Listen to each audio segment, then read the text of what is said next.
Hey guys, according to rumors, Samsung is ready to launch Galaxy A15 4G and Galaxy A15 5G.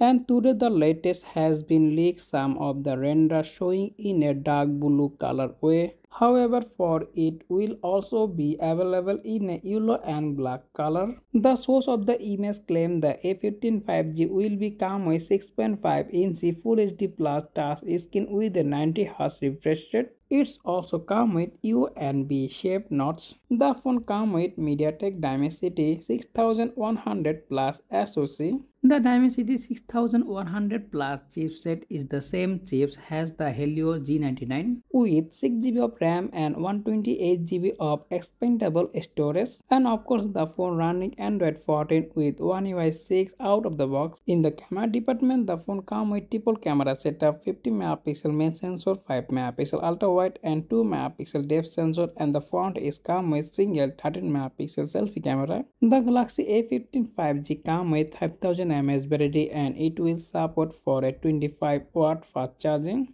The Galaxy A15 5G is expected to launch $149 according to this rumor. So that's all about the entry-level Galaxy A15 5G. All the details and rumor. If you found this video informative, make sure to hit the like button and also subscribe my channel for more content like this. As always, thanks for watching and I will be catching the next one. Take care. Allah Hafiz.